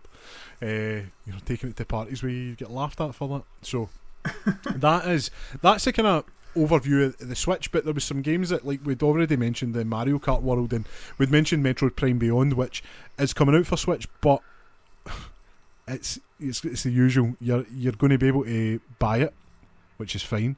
You put it into your Switch and it will play, but to get the beneficial features of your new system, you have to pay up front for that. And the money, from what I can see, unless something's came out in the last day or two, I've not saw anything. But if it's anything more than £10 or $10, which is what Sony do, out with that, like, I think they'll take some flack for that. I don't think they can go above $10 for an upgrade of a game you've already bought. The thing I'm looking at right now is they're predicting between $10 and $20 for these upgrade packs for games. Jeez, like, even 10's an absolute joke, especially for a new game like that. At least you could be like, you buy Metroid Prime, you buy it, right, and you've got a year and a half before you have to buy. Like, if you buy it, you have to then pay for the upgrade. If you buy it within the first year and a half, you get the upgrade for free. We're coming from, obviously, majority Xbox. That is easy. You put it in. Oh, by the way, you're playing on a Series X or Series S. There's an update for this. Would you like to download it? Yes, boom, there you go. There's the game. That is it. See, the funny way I'm looking at this is Nintendo just seem to be so stingy. Like, could you imagine going out for a drink with the guys from Nintendo? Like, when it's their round, it's no, you're getting like the cheapest drink possible. Now when it's your round to pay for those, I'm going to go for that cocktail over there. I know. They're going to NQ64 and just going, oh, whoa, calm down with the Wumper fruit, sir. What are you doing? Or I don't know, what the Mario coins or something. I'm not sure. I couldn't think of another cocktail that you would get for there. But yeah, no, it's just disappointing because you've paid all this. You're going to be paying. If you buy like your Pro controller, you get the bundle. You're probably going to be looking, they got us £600, and they're still going to want you. Oh, I couldn't wait for Metroid Prime because it's going to come out at the same time. But say it didn't, or whatever games are getting updated, like The Legend of Zelda. Obviously, you've had. I was going to say Twilight Princess, but it's not that one. The most recent one. Tears of the Kingdom. Tears of the Kingdom. There you go. So you've got that. You've paid. There's going to be booster packs for both Breath of the Wild and Tears of the Kingdom. But there shouldn't be. Like, that is just corporate greed. Like, if you've already paid for that, like, I know there's that many out in this. Like, there's whatever. There are probably 40 million sales between the two of them. That's ridiculous. That like, I get the money's there, and it's just about making money. Nintendo aren't short of cash. Let's be honest. They're cash rich. You know how they can get away with it though? Because it's Nintendo. Aye. I just find it difficult to do that. As I say, I'm coming from somewhere that I have a PlayStation and I have an Xbox, and even like the £10, like, you know, if it's something, a game you really like, because I only play, like, my PlayStation's for PlayStation only series, so like God of War, Spider-Man, you know, I don't know, Killzone if they ever make a new one. But I'm happy if I you know, £10, you're playing a game. I find I play a game once and then I'll maybe come back 4 or 5 years later. £10 to get a better version of it, right? I don't mind that, but it's just because you've got. I'm thinking of the people that have bought, because Tears of the Kingdom is that 2 years old coming up, or is that a year? It might be. Is that 2 years? I think it's maybe 2 seconds. I'm going to do something very, very unprofessional that you don't hear in other podcasts, and I'm going to look it up. My mind is starting to kind of warping as I get older. Like, I find it difficult to place things, but certainly it's no more than 2 years old. And you know, Nintendo games don't come down in price; they never do. So you've paid full price for this, and then you're paying that on top of it, because these 12th of May 2023. So it's coming up in 2 years. Coming up in 2 years, right? These games never go on sale, and if they do, it's not because Nintendo want it, it's because maybe, like, I don't know, Smiths have got a sale on or something. But you've got that, and then it's just the audacity to ask somebody to pay that. And the thing is, like you're saying, people are going to pay that, and I just find that I think it's very poor. In this day and age, you need to do that. Well, I got my wife I bought digitally off the Xbox shop. It was Hogwarts Legacy. Don't come after me. It's amazing. Like, all things aside, what a game! What a game! But I got the Xbox One version, which runs on Series X. But I thought it was like a double pack where you got both the Series X and the Xbox One copy. But it runs absolutely fine in the Series X. Why would I bother paying the £5 upgrade or the £10 upgrade when the game looks absolutely amazing already? Aye, well, I mean, that's it. I mean, I think the thing, it's not so much the way games look on Switch. I think it's the way they play in it. That to me is the biggest tell. Like, if I have the choice or the option to play a game on performance or graphics mode, it's performance all day. Like, just, you want it to be as smooth as possible. Like, the graphics, nobody's gone out and gone, that's no 4K. I mean, like, sometimes you can tell, but the majority of the time when it's in motion, you're not really picking that up. It's noticeable with a game that's going to be 10 years old this year, The Witcher 3. If you put on performance mode, it's an absolute joy to play. If you put it on kind of graphics mode, you do kind of really notice the kind of frame rate drops and stuff. Right. But it looks stunning. Aye. But it doesn't look bad at 1080p at 60. Right. Well, need this. It's one I've played 2. I never played 3. It was too intimidating. I'll maybe go and play it. One of the things I will say is, and we're talking about money. We spoke about this earlier. Did you see how much a Nintendo Switch game is going for? Nintendo Switch 2 game. I'm not sure if it's all. I've seen some stuff online, but I'm not 100% sure. So from what I can see, the first party Nintendo games are going to be $79.99. Now, what? I know somebody that lives in Canada, and they can, like, some of the games they're buying us up to like $120 for a game. That is after tax. That is ridiculous. Wild. I mean, don't get me wrong. We grew up in a time where it started. You know, a new game is like between £40 to £50. You know, so like what that is in dollars, you'll be able to go back and look and say, oh, aye, that's similar to that. Then it went to $69.99, and you're like, right, top end. If you're buying the new Grand Theft Auto, I'll maybe put up with that. There is no way, unless it's Grand Theft Auto, I'm paying $79.99. One, mate, I'm not doing it. But two, for what I've heard, GTA might be like £100. I don't even know if I can justify that. That sounds terrible. Like, why do you think I'm saving up my reward points? Aye, true. Aye, it's like £25 for you. That's 2 pints at the Temple Bar in Dublin, you know. But no, it's that to me is it's disheartening, because that's folk getting taken a lenny for that. Now, could I go out and buy that? You know, if it's between £70 to £100, could I do it? Yes. Would I do it? No. And that's there's going to be folk out there that are, and this is me thinking, like, there's folk that are going to like forego, food for that. Yeah, That's poor. That's really poor. Damn it! Then. it's sad state of affairs. It really is, but But hey, did you see Donkey Kong? I hate the redesign. It looks horrible. What is that? It's what it is. It's because they don't. It's Rare designed that, and Microsoft own them now.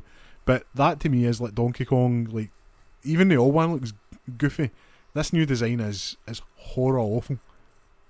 Yeah, it's just really, really bad design, and I don't know who greenlit that to go ahead. I know. It's I've not seen it. Is that his design from the new movie or the Mario Possibly. movie? I've never saw it, so I couldn't comment. But I seen. It just looks like a big stupid ape like punching the ground. Aye. That's all I got from the trailer. I don't know, man. It's. Give me back the mine carts and throwing barrels. Aye, like the Rare designed one was. I put King Kong there and I meant Donkey Kong. Just because I want to have a quick kind of look again just to see. But that redesign is just. I mean. Aye, that is terrible. Good lord. You get Super Mario Party Jamboree's getting a upgrade for Switch, and it's going to use the camera and stuff as well. Alright. For Switch 2, sorry. Is it worth a tenner, or however? Well, $20, no doubt. I'm going to be honest. I think they'll do 20. 20 for Jamboree. Yeah. Because Mario Party's always like one of those big flagship games. Mm-hmm. It was up there. I just remember like Mario Party, Super Smash Brothers, which I'm surprised they've not made a new one for Switch 2 so far. And I threw myself off by saying that. What did I say? Switch. WarioWare. I remember that. Aye, they were. It was like they were always aye. like stupidly massive games. Mm-hmm. Aye, they were like mini games. Also, It was like like shake a bottle of champagne, wasn't it? Or you had to use it to like I don't know, like soak or something. You had the Joy-Con and you had the kind of force feedback and stuff. Yeah, it's one of those ones. It's just a way. So no. You ever a Kirby fan? Do you ever play any Kirby games? I played Kirby, but no, like out in the street. It was never. it wasn't Kirby. I saw like a mum and a wee boy playing that round the corner from me the other night. Oh, nice. I just wanted to get and go home next. Aye, that's it. I'm on next. So I was talking about this again, Kirby. So, what was the game when you played it? Right, was Kirby the one? Like I know. Are we talking about video games or we're talking about in the street when you were younger? About the scheme. So when you played Kirby, right? Obviously, you threw the ball and it bounced back to you. Could the opposing player run out and grab the ball if it was moving too slow? I think I had to come back over like the halfway line for it to count. The camber, aye. But I think depending where you played. Or what about right? You bounce the ball, and then what was the game where it was? I'm sure it was Kirby that if you bounced it and got like it to come back perfectly, you went into the middle of the road and then you like bounced it. You had like a closer shot. You were allowed. Aye, it was like you had like a half court Kirby. Aye, so that was Kirby, wasn't it? Yeah, aye. Because I was debates with the good lady, and I was like, no, that definitely happened, and maybe it's just coming for Clarkston. This was a bit too posh, but you would do shots over cars when they were passing, wouldn't you? You would make it like you weren't going, and you would do it. And if I didn't do that. Oh no, I never done it a lot, but you wouldn't play Kirby on like a main road, but certainly like I've seen cars go by, and you've done it, and it's heart in the mouth moment and that, and you get like so many points, however many more it is. But I wanted just confirmation there. Sorry, that was again. No, for tangents. If it was a car, it was a Wayne's World thing. We go car. Oh, and then when it passed, game on. That was what do you call it? South Park done that, didn't they? With the South Park games, when you were fighting in the street. So they did. But no. So back to Kirby. To the wee pink thing, Kirby. I know. I think is there not like a Kirby? It's basically going to show off the controls of the way like Astro Boy did or Astro Bot did. Is that right? For what I saw, it could that what was it? Was that the Kirby? I know there is a game that they've designed to show you the Switch I think it's a Kirby game, but it's not free. It's like you have to pay for it. No, it's not, because you get the actual little human beings in it on like a giant Switch, or you're like the borrowers on a normal Switch. Right, okay. I'm just trying to fire through the list of the ones that I've got here. Sorry if I'm taking over your job for you. No, I appreciate it. No, you've kind of went. I was kind of a more high level. You've went into the granular detail. I appreciate it. Well, the big one that I was interested in, that I'm kind of furious about, is the fact that they've got an exclusive FromSoft game for the Switch 2. Oh, is this the one? It's Dusk Blood or something it's called? The Dusk Bloods. It's like a vampiric FromSoft title. So is it adult? Like is it like going to be like rated R, or is it like? Yes, it's a FromSoft game. I just wanted to double check in case it was like chibi characters, that are like, it's like diamonds come out when you cut somebody's head off and you have to collect them or something. I know you're not a fan, but like, go watch it. It's probably the darkest thing that's ever going to be on the Switch. That's true. Wait, was that Mad World? That was pretty dark. That was back in the wee days. That was one that looked always. That was one of the games that flew under the radar because it just had the reputation of just being like a family friendly console. Aye, I know. And then it's that, and what's the one? It was Travis Touchdown or something. What was he called? No More Heroes. There you go. Boom. That was an adult one. So let me just kind of rattle off some of the third party games that were announced. So Elden Ring's getting ported to it. You've got the new Split Fiction for the people that made It Takes Two. Hades 2 is coming to the console. Big Randy Pitchford's pushing the disaster that's going to be Borderlands 4. You've got Cyberpunk 2077 Complete Edition. Huge. That's a big one. Street Fighter 6 that's going to have 3 amiibos, so they're still continuing with amiibos. Final Fantasy 7 Remake, so the first one, not the Rebirth, so the one that's just Midgar. That's coming to everything apart from Xbox. That'll be interesting to see how that and Cyberpunk run, because it's all fine and well saying they're coming out to it, but anybody, if you want something hilarious, go and watch the Switch try to run Mortal Kombat 1. It is horrific. Civ 7, Hogwarts Legacy, and they've got a Hyrule Warriors, like the kind of Dynasty Warriors style game. Age of Imprisonment, which is a prequel to the Tears of the Kingdom. Yeah.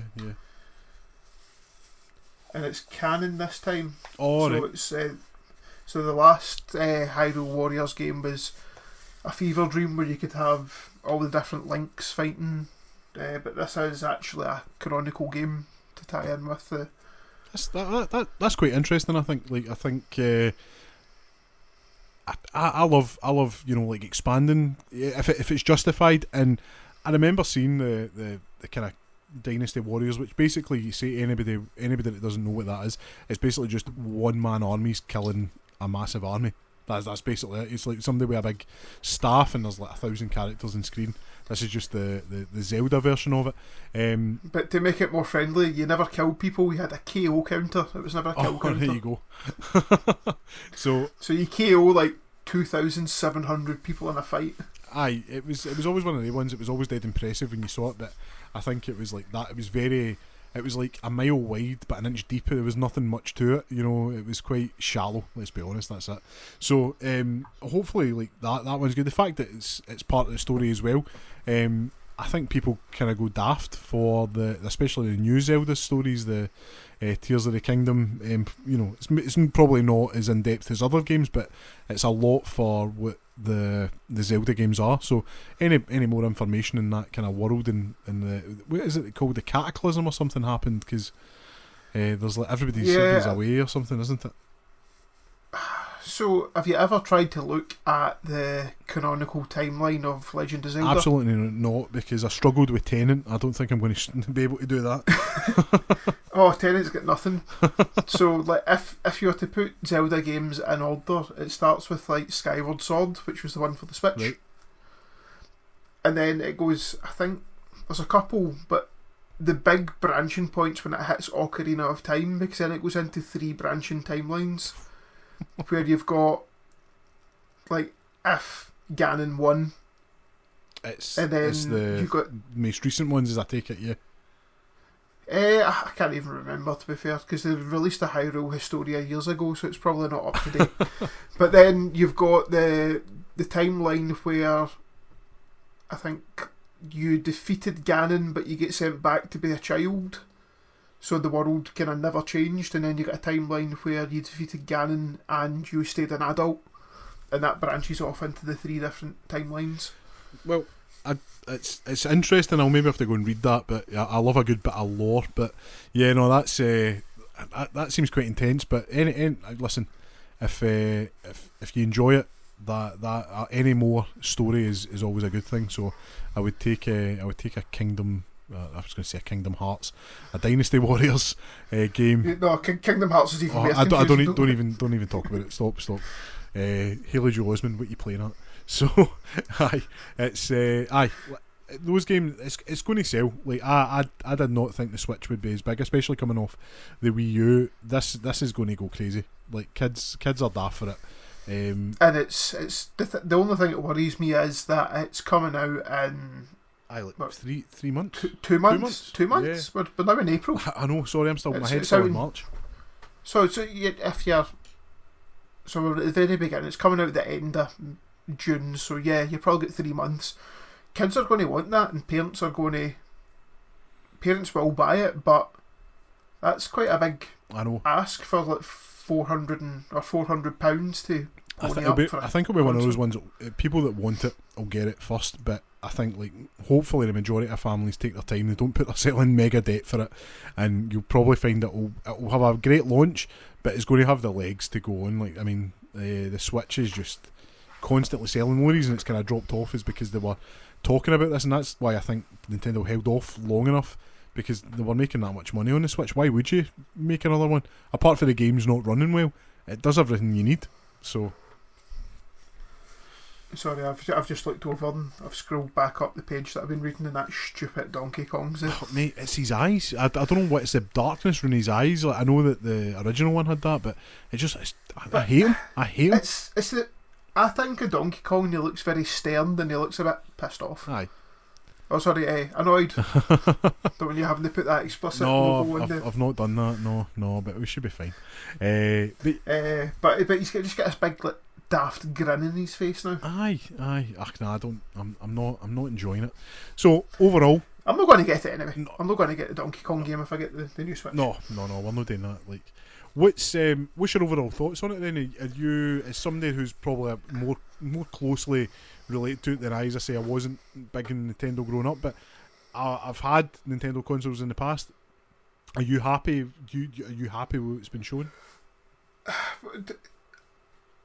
I would like to see a bit more about the actual hardware of the console, but Switches definitely been needing an upgrade. Where we've been talking about like the kind of recent Pokemon games and Tears of the Kingdom are really starting to show the age of the console. So, and it's one of the reasons I've not played more of Tears of the Kingdom than I have, because I feel like the hardware's kind of struggling to run the game to how I would like it. So, but I'm not going to run out and get a Switch 2 just to play the game that I already have. Yeah, especially when you need to pay extra to, get the best version of it, which we've went over, waxed lyrical about, but it's quite poor if you ask me. So overall, it seems like it's going to be a winner. They've got it set up.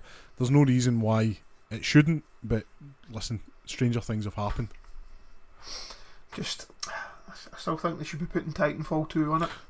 God, to be honest, I would have Titanfall 2 in a toaster if it would run it. But just that game did not get enough love. No, listen, Titanfall is amazing, but we could literally do a podcast in that and the lore that comes with that. Just obviously, kind of, we've came to the end of what that is. I never really had much else to kind of talk about other than there is a small thing called CinemaCon going on now. Have you saw anything? Obviously, you spoke about films right at the beginning. Have you saw anything regarding it? I have not, but do you care to enlighten me? Just if you're wondering, so there's set days for each one. It's not finished yet. So we've had Sony, we've had Warner Brothers, and we've had Universal, and a wee bit for Amazon. I'm happy to kind of go over it. It's no too long. It's quite easy to go over. So, one of the things that sticks in my mind is I remember I was in Edinburgh, maybe 2017, I think, and when I was there, the Spider-Verse, the original one, the trailer got released, and I was blown away by it. Like, I couldn't, like, I'm not really big onto animation or anything like that, and I was blown away with this trailer, not just because I'm a massive shoe collector and I saw those Jordans that Miles was wearing and I was like, I want that. But I remember messaging you because I took clips of it and I was like, what is this? This is amazing. And you kind of spoke about it and we're like, oh, it's going to be big, and you kind of told me a little bit about it. Obviously the sequel came out 2 years ago, which I know for a fact it did, and now you've got the final part, Beyond the Spider-Verse. Did you see when that was dated? Is it this year or next year? No, it's June 4th 2027, so it's 2.5 years away. Oh Christ, because I know that it was supposed to come out the next year. It was supposed to come out in the March the year, so it was supposed to come out March last year. That's a big ask. I don't know what's went on. I think there'll be an amazing book explaining why the film fell apart, considering they dated it. The fact that they put a flag in the ground and says this is when it's coming out, and then quickly retracted that. Something big went down. They went back to the drawing board. I think it's crazy. I think it was kind of crunch culture and stuff was kind of coming into it, and it was starting to come out that they were mistreating animators, and it's wild. You know, like that to me is crazy. Another kind of Spider-Man news: the Spider-Man Brand New Day, so the new Tom Holland Spider-Man movie is coming out, and that's July 31st next year. So that's not too far away, which worries me because the fact is the Avengers has started shooting, and it's less than a year away. We're talking about crunch culture. The folk doing the CGI for that must be bricking it. I'm pretty sure they'll be handsomely compensated. Yeah, that. I don't think they will be. I think they'll be paid pennies and expected to work, 18-hour days or whatever, maybe even more than that. But they've got to make Captain America money back somehow. Oh, Jesus. Well, you've saw that. What was your thoughts? Moving on swiftly. Enough said, as Stanley would say. So Sony, obviously we mentioned it's so bizarre. It's Sony that are doing the Legend of Zelda movie as well. So you've got Sony and Nintendo teaming up for that, which 30 odd year ago, that was what the PlayStation kind of spun out of. So you never know, you might have a new console in a few years because of it. So yeah, Legend of Zelda coming out. That's 2027 as well. So a wee while away with that. Live action. Who knows how that's going to work? So we'll see. Transformers. Sorry, I was thinking about Transformers. Paramount, they put out some new footage in that of Megan 2.0. No seen any of it. A lot of this is behind closed doors, so you're learning about it, and you'll find in the coming weeks that they will release this. It's just originally what CinemaCon was. It was basically for cinemas to meet up with film studios and then work out how they were going to promote these movies. So these are the toys we've got, or this is the standees that we've got. So they would do it. It's a lot more kind of customer focused now, and they treat it like a small kind of con. So you get to speak about movies a bit more, and you get a lot of trailers kind of coming out of it. So just in case you were wondering what this is, or if you've why you've not heard it before, this is a wee bit foreign, and I know you don't do tangents that much on this podcast. I try not to. Do you think there's been a massive resurgence of the popcorn bucket? Aye, it's ridiculous. It's just another way of making money. And when we were speaking earlier about had you been to the Everyman, what I was going to say was it's the theatre going experience needs to be improved, and I think Everyman has that down to a T. You can go get your dinner, you're treated well. I mean, don't get me wrong, it's a bit more expensive than I would like to normally pay, but it was a special occasion I went. So I think everywhere just needs to buck up. You want really good sound, really good picture. I think popcorn buckets are not the way to go. Don't get me wrong, I think the whole storyline regarding the Dune one was hilarious. I thought that was so funny. But did you see the one for Borderlands though? I never saw it. My nephew nearly begged me to buy for him. It was the actual claptrap robot. See, that's quite cool. My cynical side. I did think it. No, sorry. So I did think it looked really cool, but I was never going to buy it because it's just another piece of it's to have around the house. So my cynical side comes in when I see all this, and I know for a fact that Dune came out in March last year, and it was you know for a fact that was innocent, because Danny Villeneuve is, to me, second only to Christopher Nolan at the moment in filmmakers. He would not have been like, I want to make a really memeable popcorn bucket. Maybe he did, but I think it was totally, by accident. This happened, it was all by chance. When you see Disney coming out and then doing the Deadpool ones, that to me is just that's just the cynical, like, big machine just churning out, tat, like you're saying, at an extortionate price. And that, I think it's... I saw one for Captain America, and I think they've really kind of latched onto it, because you're getting like the Shield branded popcorn bucket, and I think there was like his helmet that he wears in the film. All right. I think there was like a popcorn bucket of, or like there was a cup with it. The lid was his helmet. So, funnily enough, I'm drinking out. When I was in New York, I went to a Yankees game, and you get a cup with your drink, like a reusable one, and I brought it with me, so I'm drinking out that. So maybe I shouldn't be commenting on this, but I just think that's like, no, that's a souvenir. Aye, a souvenir, exactly. But then so are these supposed to be. But see, if I walk into somebody's house and they're sitting eating their popcorn out of Captain America's helmet, I'm like, I'm out of there. I'm leaving that house as quickly as possible. But if you lived in America and you're going back to a Yankees game, you would maybe take your Yankees cup back with you, and you might get a discount. Well, like that's got a kind of practical use. Potentially you could, but it's just I don't know, man. Like, it's the cynical side of me. Like, if it was done totally innocent, and I think it took off, and now you're getting them for every movie. No, every movie needs one. Like, I know Nosferatu came out. Why the hell are they doing that? Like, it's crazy. Like, you've got these auteur directors. I don't believe any of them signed on to want like a Nosferatu popcorn bucket. Robert Eggers does not want that, but it's just, it is what it is. But he just wants things that are very dark and monochrome. That's all he wants. I know, it better be like, like, I don't know, black, overcooked popcorn that's in it. It shouldn't be nice. But he signed up to do the next Labyrinth film. Oh, did he? Good lord. Yep. I don't know. I seen, again, speaking of tangents, I seen video game movies. They're trying again with Resident Evil. You're going to get, it's the director of Barbarian. His name escapes me. If anybody saw that movie, that is a movie by, incredible. Like, goes places you never thought it would go. Well worth a watch. I think it's in Disney, so or Disney Plus. It's part of Star. Watch that. If anybody's going to do a good Resident Evil movie, it's going to be this guy. Pretty messed up. So. That could be a shout, but Robert Eggers doing Labyrinth, that'll be different, I suppose. Some of the kind of other things that were announced. Where are you? So Amazon, they have came out and said, they're going to, they've put in place. Sorry, I went dry now after I finished my juice from my souvenir cup.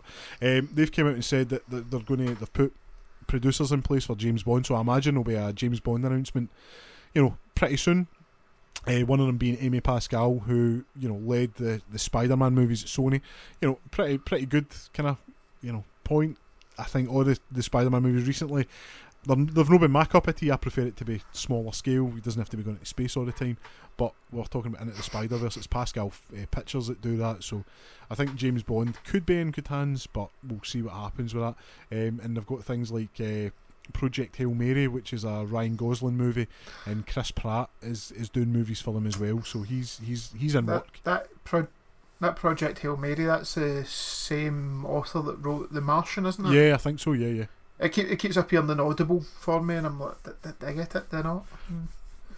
Might have to. It's free, you might as well get it. So, just some of the other things that kind of came out that you had as well. Just Scarlett Johansson speaking about Jurassic World Rebirth and describing it as fulfilment of a 15-year dream. So, listen, it's Garth Edwards that done it. That's doing the new Jurassic Park. He done Godzilla back in 2014, which is incredible. The way he does scale is amazing. I have no interest in seeing Jurassic World Rebirth. I don't know why. I should. It's dinosaurs. It's excitement. I don't know. I'm so burned out with it now. I think it's very, very soon to be doing like another reboot. Aye, it's wild. I think I want to see the park working, and we got that in the first bit of the first Jurassic World movie, and then it kind of all went to hell. But I don't know, man. Like it'll make money. Every one of the movies, no matter how bad they got, they made over $1 billion. So they're doing absolutely fine. The big one for me, and I know we talk about it an awful lot, is James Gunn's Superman. That had a big show in the cast while they were all talking. There was talk of a 15 page script that was used for the scenes between, or the test screenings between Lois Lane and Superman. That is in the film. Apparently it was that good, and I've seen people complaining. I'm like, if good writing and conversations is what makes a movie for me. We mentioned Quentin Tarantino earlier.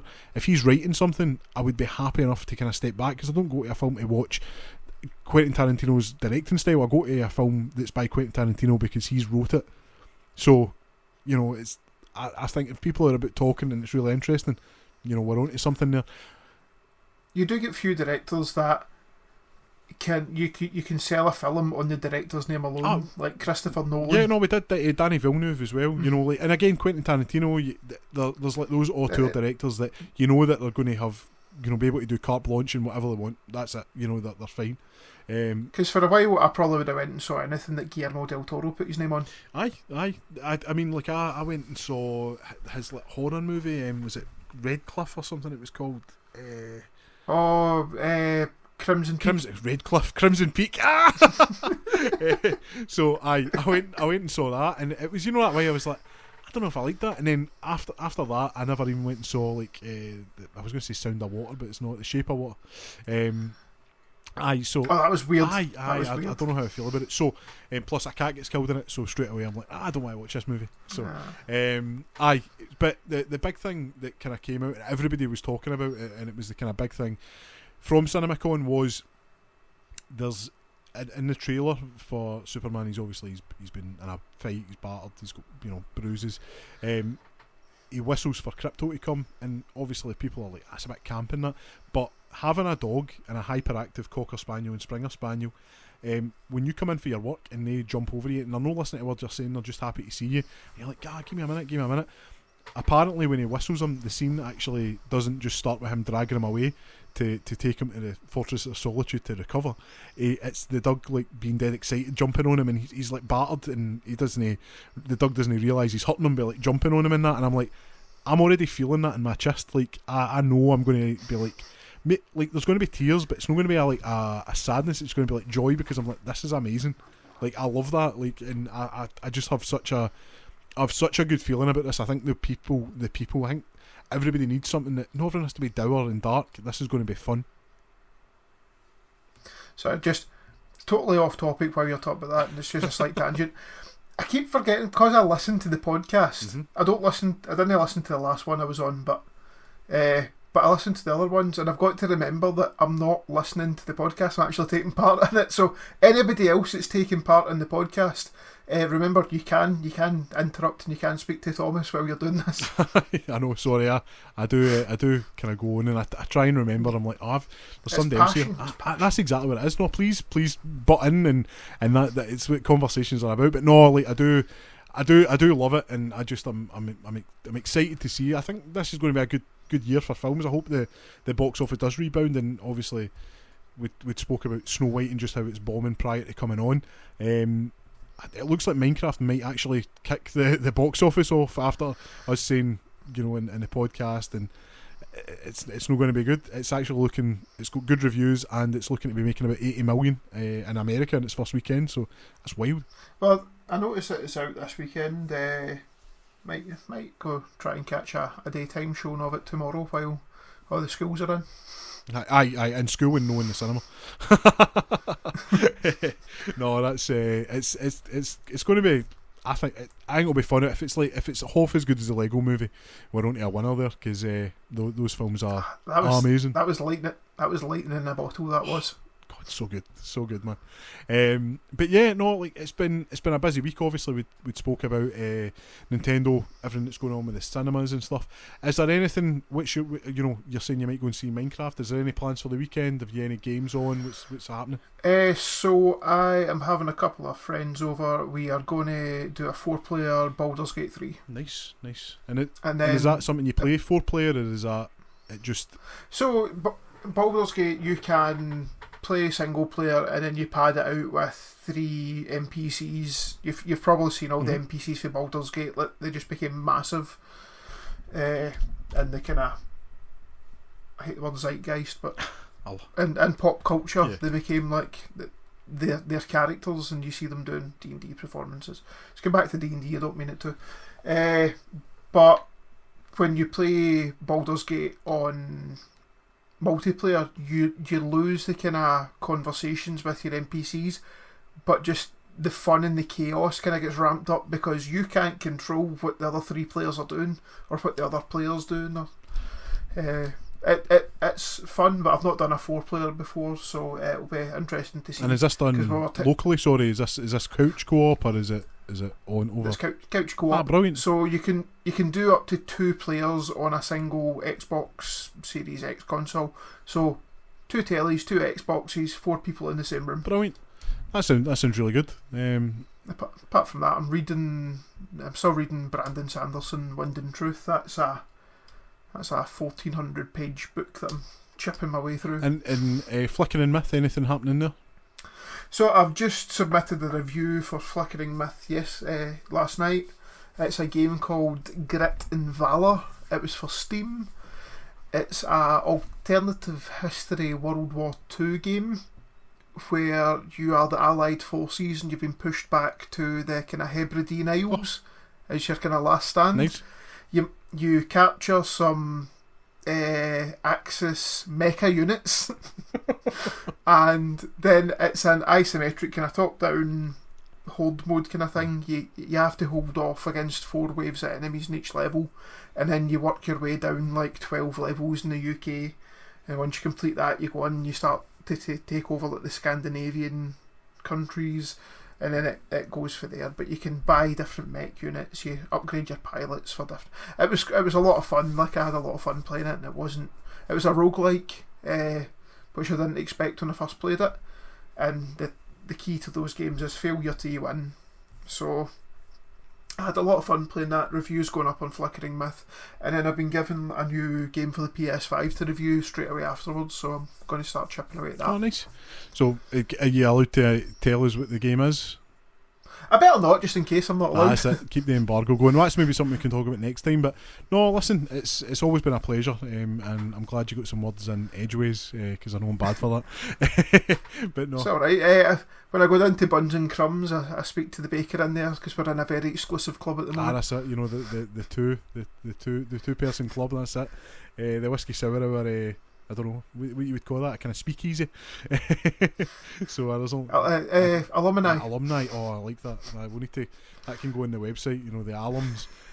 But no, it's as I say, it's always a pleasure. You'll probably win kind of sooner than later, because they'll be doing more showcases in the summer. They always kind of build up to that. So yeah, no, we'll see, because I just realised this is 2 hours. This is well over the 1 hour mark that people have been complaining about. So it might be the opposite way. Like, shut him the hell up. No, listen, it's always a pleasure. But we'll sign off now. As I say, you can always get us at our socials. So the Whisky Sour Hour on Facebook, on YouTube, on Instagram. We're not on X and probably won't be. And I don't have the Blue Sky it's called, so when we are, we'll let you know about it. But until then, that's the only place you can get it. So when all the fake ones jump up, you know exactly where the real ones are.